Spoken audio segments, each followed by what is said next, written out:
कधी कधी तुमच्याकडे पैसा नसतो, मोठं ऑफिस नसतं, मोठी टीम नसते किंवा मोठे कनेक्शन्स नसतात आणि लोकांना तुमचं नावही माहिती नसतं. पण तुमच्या मनात एक स्वप्न असतं, मला मोठं काहीतरी करायचं आहे. प्रश्न असा नाही की तुमच्याकडे आज काय आहे. खरं तर प्रश्न असा आहे की तुम्ही जे आहे त्यातून तुम्ही काय निर्माण करू शकता. बरोबर ना? सो आजची कथा अशीच खूप इन्स्पायरिंग आहे आणि खूप पॉवरफुल स्टोरी आहे. ही अशा एका व्यक्तीची कहाणी आहे ज्यांनी अगदी साध्या सुरुवातीपासून भारतातील सर्वात ओळखल्या जाणाऱ्या बिझनेस स्टोरीज पैकी ही एक कहाणी आहे. सो ही कथा आहे धीरूभाई अंबानी यांची. चला तर मग जाणून घेऊया त्यांच्या आयुष्याबद्दल. त्यांच्या आयुष्यामध्ये बऱ्याच अडचणी आल्या, चॅलेंजेस आले, पण त्यांना फेस करून ते कसे एक सक्सेसफुल बिझनेस एंटरप्रिनर बनले. सुरुवात मोठी नव्हती. धीरजलाल हिराचंद अंबानी यांचा जन्म 28 डिसेंबर 1932 रोजी गुजरात मधील चोरवाड येथे झाला. त्यांचे वडील शिक्षक होते. म्हणजे आज आपण ज्या मोठ्या बिझनेस एम्पायरची कल्पना करतो त्यांची सुरुवात कोणत्याही मोठ्या कॉर्पोरेट बॅकग्राऊंड मधून झाली नव्हती. ही गोष्ट लक्षात ठेवा. मोठी सुरुवात मिळाली नाही तर स्वतः मोठी सुरुवात तयार करावी लागते. तरुण वयात धीरूभाई एमएन ला गेले होते आणि तेथे त्यांनी काम केले. तेथे त्यांनी व्यापार, बिझनेस, एन्व्हायरमेंट जवळून पाहिला. त्यांना एक गोष्ट समजली, बिझनेस म्हणजे फक्त नोकरी नाही. बिझनेस म्हणजे मार्केट समजून घेणं, कस्टमरचा अभ्यास करणं, कस्टमर समजून घेणं. त्यांनी अपॉर्च्युनिटी ओळखली, रिस्क घेतली आणि योग्य वेळी ऍक्शन घेणे, ते म्हणजे खरं तर बिझनेस. याच अनुभवातून त्यांची एंटरप्रिनरशियल थिंकिंग अधिक मजबूत झाली. त्यांचा भारतात परतण्याचा निर्णय. काही वर्षांनी ते भारतात परतले. आता प्रश्न होता, आता पुढे काय करायचं. अनेक लोक इथे सुरक्षित पर्याय निवडतात, एखादी चांगली नोकरी करूया किंवा एखादा स्टेबल इन्कम मिळूया, बरोबर. पण धीरूभाई अंबानींचा विचार वेगळा होता. त्यांनी व्यापार करायचं ठरवलं. त्यांना मोठं काहीतरी निर्माण करायचं होतं आणि त्यांनी छोट्या प्रमाणात सुरुवात केली. खरं तर छोट्या सुरुवातीची ताकद ही खूप मोठी असते. 1958 मध्ये त्यांनी रिलायन्स कमर्शियल कॉर्पोरेशनची सुरुवात केली. सुरुवात ही टेक्सटाईल आणि पॉलिस्टर यार्न यांच्या व्यापारातून झाली.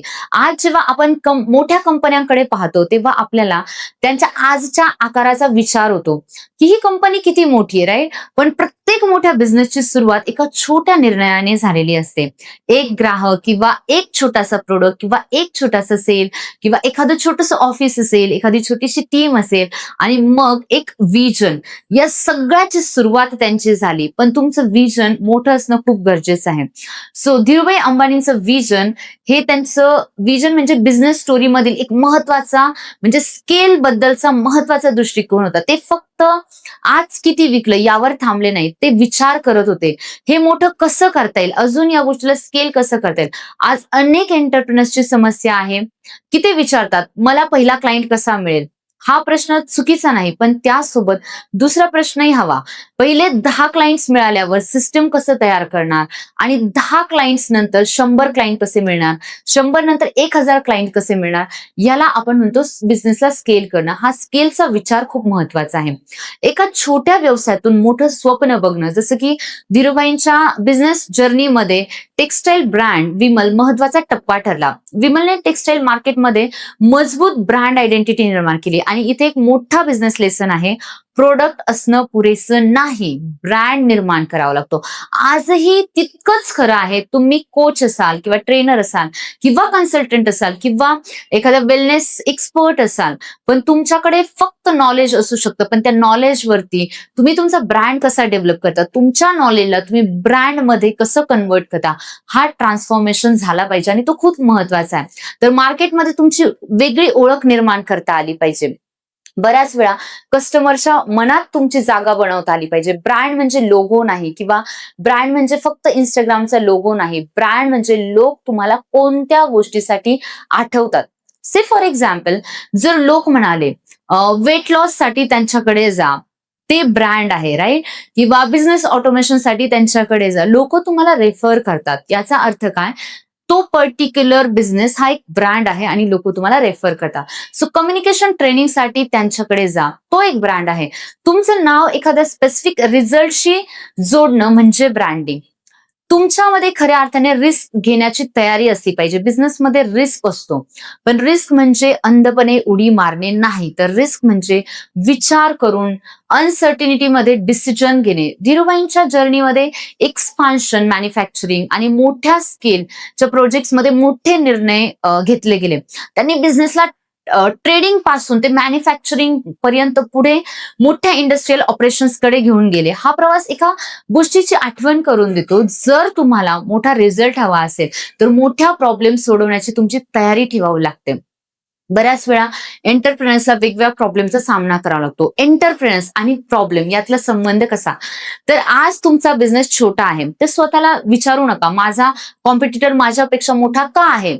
स्वतःला हे विचारा की मी मार्केटची कोणती प्रॉब्लेम सॉल्व्ह करू शकतो, मी लोकांना काय हेल्प करू शकतो as a coach, as a trainer, लोकांच्या लाईफमध्ये मी काय ट्रान्सफॉर्मेशन देऊ शकतो, राईट, काय त्यांचा प्रॉब्लेम सॉल्व्ह करू शकतो. किंवा एक ट्रेनर आहात तर लोकांमध्ये अशी कुठली स्किल तुम्ही डेव्हलप करू शकता, किंवा त्यांच्या बिझनेसचा असा काय प्रॉब्लेम आहे जो तुम्ही सॉल्व्ह करू शकता, किंवा तुम्ही टेक्नॉलॉजी वाईज तुम्ही त्यांना कसं प्रोडक्टिव्ह बनवू शकता. असे प्रॉब्लेम तुम्हाला सॉल्व्ह करणं खूप गरजेचं आहे. तुमच्या बिझनेसमध्ये विजन खूप महत्वाचा रोल प्ले करतं. विजन शिवाय मेहनत व्यर्थ आहे. काही लोक खूप मेहनत करतात, 12 तास, 24 तास, 14 तास, कधी कधी 16 तास, पण डायरेक्शन बिलकुल नाही. म्हणून ते फक्त बिझी असतात, प्रोडक्टिव्ह नाही. म्हणजे माहीतच नाही एक्झॅक्टली कसं करायचं किंवा कसा बिझनेस ग्रो करायचा. मेहनत प्लस योग्य दिशा म्हणजे प्रोग्रेस. म्हणून आज तुम्ही बिझनेस करत असाल तर स्वतःला विचारा, मी फक्त काम करतोय की काहीतरी निर्माण करतोय. कारण creative is most important. So team, मोठा बिझनेस एकट्या व्यक्तीने उभा राहत नाही, ही खूप मोठी स्ट्रॅटेजी आहे. आपल्याला बऱ्याच वेळा वाटतं एक एंटरप्रिनर विजन देतो, पण टीम ते विजन एक्झिक्यूट करते. त्यामध्ये मार्केटिंग टीम असेल, सेल्स, ऑपरेशन, फायनान्स किंवा टेक्नॉलॉजी किंवा कस्टमर सर्व्हिस, सगळे एकत्र जेव्हा येतात, हे रोल, ही टीम जेव्हा सगळे एकत्र येऊन काम करतात, खऱ्या अर्थाने तो बिझनेस ग्रो होतो. तर सिस्टम तयार होते. फाउंडरचं काम प्रत्येक छोटं काम स्वतः करणं नाही, फाउंडरचं काम आहे योग्य सिस्टम आणि योग्य लोक तयार करणं. आता तुमच्यासाठी बिझनेस लेसन काय आहे, आता तुमच्याकडे नॉलेज आहे. समजा तुम्ही ट्रेनर आहात, तुम्ही वर्षानुवर्ष ट्रेनिंग दिली, आता पुढे काय, बरोबर. सो तुम्ही प्रत्येक सेशन स्वतः घ्यायचा की तुमचं नॉलेजचा कोर्स मध्ये कन्वर्ट करायचं. चॉईस तुमची आहे. तुमचे फ्रेमवर्क्स तयार करायचे, टेम्पलेट्स बनवायचे, रेकॉर्डेड लेसन्स बनवायचे, वेबिनार सिस्टम तयार करायचा, लीड जनरेशन सिस्टम तयार करायची, सेल्स प्रोसेस प्रॉपरली तयार करायची, क्लायंट ऑनबोर्डिंग सिस्टम प्रॉपर असला पाहिजे, AI आणि ऑटोमेशन वापरून रिपिटेटिव्ह जे काम आहे तुमच्या बिझनेसमध्ये त्यांची स्ट्रीमलाईन करायची. इथेच कोच हा बिझनेस ओनर बनतो आणि तीच खरी तर जर्नी आहे. पैसा हा फक्त एक परिणाम आहे. बिझनेसचा उद्देश फक्त पैसा नसतो, पण व्हॅल्यू क्रिएट केली तर रेव्हेन्यू निर्माण होऊ शकतं. जर तुम्ही हजारो लोकांचा प्रॉब्लेम सॉल्व्ह करत असाल तर तुमच्या बिझनेसची व्हॅल्यू वाढते. जर तुम्ही कस्टमरला रिझल्ट मिळवून देत असाल तर ट्रस्ट बनतो, ट्रस्ट वाढतो, तर ब्रँड वाढतो, ब्रँड वाढला तर तुमच्याकडे अपॉर्च्युनिटीज वाढतात आणि तुम्ही व्हॅल्यू क्रिएट करता. Value is equal to trust, trust is equal to brand, and या सगळ्याचं मिळून तुमचा बिझनेस जो आहे तो ग्रो होतो. ही चेन समजून घेणं खूप इम्पॉर्टंट आहे. लोक काय म्हणतील, आज अनेक लोक बिझनेस सुरू करत आहेत, बरोबर, किंवा सुरू पण करत नाही का, कारण लोक हसतील, यश मिळालं नाही तर, किंवा मी फेल झालो तर, कुणी कोर्स विकत घेतला नाही, किंवा माझे फॉलोअर्सच वाढले नाही, किंवा माझ्याकडे ऑफिस नाही, माझ्याकडे टीम नाही, लोक मला हसतील का, मी जर फेल झालो तर लोक काय म्हणतील. आणि लोक काही दिवस बोलतील, पण तुमचं आयुष्य तुम्हाला जगायचं आहे. म्हणून लोकांच्या मतापेक्षा तुमच्या विजनवर विश्वास ठेवा. तुम्हाला काय वाटते, तुमचं काय पॅशन आहे, त्या पॅशनला ओळखा आणि त्या पॅशनला तुमच्या नॉलेजला एका बिझनेसमध्ये कन्वर्ट करा. तुमच्याकडे आज एक मोबाईल आहे, इंटरनेट आहे, तुमच्याकडे नॉलेज आहे, स्किल आहे, बरोबर, AI टूल्स आहेत. त्यानंतर आज सगळ्यात मोठं वेपन म्हणजे सोशल मीडिया आहे, ऑनलाईन प्लॅटफॉर्म्स आहेत.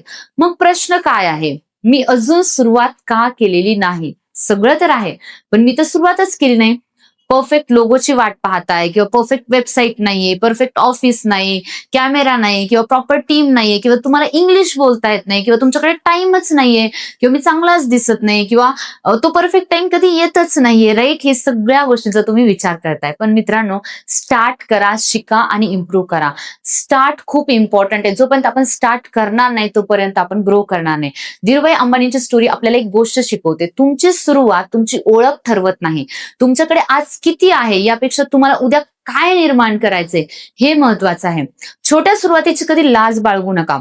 पहिला क्लायंट छोटा असू शकतो, पहिली सेल्स छोटी असू शकते, पहिला व्हिडिओ फक्त 100 लोक पाहू शकतात, पहिला वेबिनार फक्त 10च लोक असू शकतात, पण काही हरकत नाही. पण मोठ्या जर्नीची सुरुवात ही पहिल्या पावलानेच होत असते. त्यामुळे सगळ्यात महत्वाचं सुरुवात करणं खूप खूप महत्वाचं आहे. म्हणून तुम्हाला तुमच्याकडे जे नॉलेज असेल त्या नॉलेजला तुम्ही स्किल्समध्ये कन्वर्ट करा. तुमच्या स्किल्सला तुमच्या सर्व्हिसेसमध्ये कन्वर्ट करा. सर्व्हिसेस बनवा आणि ही सर्व्हिस लोकांना द्यायला शिका. जर तुमच्याकडे सर्व्हिस असेल त्याला ऑफरमध्ये कन्वर्ट करा. ऑफर असेल तर त्याला ब्रँडमध्ये कन्वर्ट करा आणि ब्रँड असेल तर तुमचा बिझनेसला ग्रोथ मिळेल आणि बिझनेस असेल तर तुमची सिस्टम बनवा. कारण तुम्ही फक्त स्वतःसाठी काम करत असाल तर तुम्ही फक्त इन्कम निर्माण करता. पण तुम्ही जर सिस्टम निर्माण केली असेल तर तुम्ही ऍसेट निर्माण करता आणि मोठं विजन असणारा माणूस छोट्या सुरुवातीला कधीच घाबरत नाही. त्यामुळे सुरुवात जरी छोटी असली मात्र तुमचा शेवट हा खूप मोठा असणार आहे. जर तुमच्याकडे अशी एखादी नॉलेज, स्किल किंवा एक्सपिरियन्स असेल, जर ही तुम्हाला वाटत असेल की मी माझ्या नॉलेजला बिझनेसमध्ये कसं कन्वर्ट करू शकतो आणि तुम्हालाही शिकायचं असेल तर आमचा एक 3 तासाचा लाईव्ह वेबिनार असतो. खाली डिस्क्रिप्शन बॉक्समध्ये तुम्हाला लिंक दिली आहे. त्या लिंकवरती क्लिक करून तुम्ही आमच्या वेबिनारला रजिस्ट्रेशन करू शकता आणि आमचा वेबिनार जॉईन करू शकता, ज्याच्यामध्ये आम्ही तुम्हाला शिकवतो तुम्ही तुमच्या नॉलेजला ऑनलाईन कोचिंग बिझनेसमध्ये कसं कन्वर्ट करू शकता, तुम्ही जास्तीत जास्त लोकांपर्यंत कसं पोहोचू शकता, लीड जनरेशन करू शकता आणि सेल्स करू शकता आणि तुम्ही तुमच्या पूर्ण बिझनेसला ऑटोमेट करू शकता. सो तुम्हाला आजचा आमचा हा व्हिडिओ आवडला असेल तर व्हिडिओला लाईक, शेअर आणि कमेंट करा आणि जास्तीत जास्त लोकांपर्यंत हा व्हिडिओ शेअर करा. आणि ज्यांना ऑनलाईन कोचिंग बिझनेसमध्ये यायचंय त्यांना जेणेकरून हा व्हिडिओ शेअर करा, जेणेकरून ते त्यांच्या नॉलेजला बिझनेसमध्ये कन्वर्ट करू शकतील. धन्यवाद.